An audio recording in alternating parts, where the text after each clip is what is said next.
সুপ্রভাত বন্ধুগণ, আপনাদের সবাইকে জানাই প্রভু যীশু খ্রিস্টের নামে শুভেচ্ছা ও শুভকামনা। আসুন থেকে ঈশ্বর তার পবিত্র শাস্ত্র বাইবেল থেকে আজ প্রাতকাল আমাদের কি বলতে চান। আজ প্রাতকালীন অধ্যয়নে যে আমরা বের করবো গীত সংহিতা তার 103 অধ্যায় তার 3 পদ লেখা আছে, তিনি তোমার সমস্ত অধর্ম ক্ষমা করেন, তোমার সমস্ত রোগের প্রতিকার করেন। ঈশ্বর তার সুন্দর বাক্যে আমাদের সকলকে আশীর্বাদ যুক্ত করেন। গীত সংহিতায় 103 সাধু দাউদের লেখা।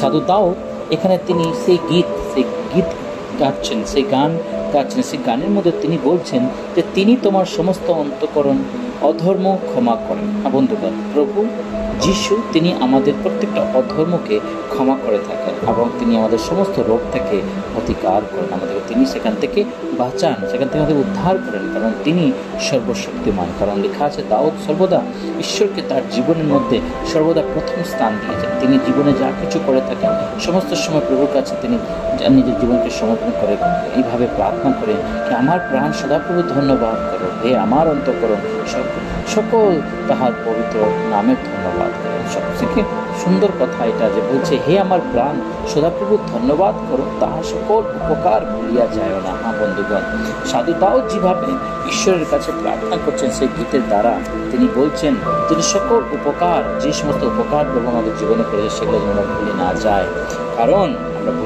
কারণ তিনি আমাদের সমস্ত ধর্মস্বরূপ ক্ষমা করে থাকেন।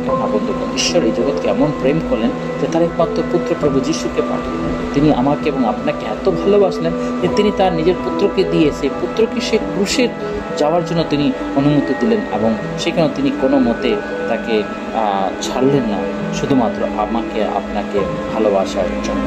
প্রভু আমাদেরকে এত ভালোবাসেন যে তিনি আমাদের সমস্ত অধর্ম ক্ষমা করেছেন এবং তিনি আমাদেরকে সমস্ত রোগ থেকেও তিনি আমাদেরকে সুস্থ করতে যাচ্ছেন। বন্ধুগণ, বিশ্বাস করুন সেই সদাপ্রভুর হাতে আমরা যেন আমাদের জীবনকে সমর্পণ করি। তিনি আমাদের প্রত্যেকটা ভারাবার নিজের স্কন্ধে নিয়ে তিনি আমাদেরকে উদ্ধার দিতে চান। আর সেই উদ্ধারকে আমরা পেয়ে জন্য তার সঙ্গে সঙ্গে সর্বদা যেন আমরা জীবনযাপন করি। কারণ দাউদ বলছেন তিনি কূপ হইতে তোমার জীবন মুক্ত করেন। তিনি কূপ হইতে তোমার জীবন মুক্ত করেন, দয়া ও করুণায় মুকুটে তোমাকে ভূষিত করেন। হালেলুয়া! ঈশ্বর কত মহান। আমাদের সেই ঈশ্বরকে যে আমরা আরাধনা করে থাকি, তিনি সর্বশক্তি, তিনি সমস্ত পৃথিবীর সৃষ্টিকর্তা। আসুন প্রার্থনা, পবিত্র বাহিনী সদাপ্রভু তোমার মনে ধন্যবাদ, আজকে সুন্দর পবিত্র প্রার্থনার জন্য ধন্যবাদ। প্রার্থনা সারা দিন তোমাদের সমস্যা সমস্ত অমঙ্গল দেবতা রক্ষা তোমার পবিত্র আমাদের পরিচয়। এই ক্ষুদ্র প্রার্থনা যিশু নামে চাই। আমেন।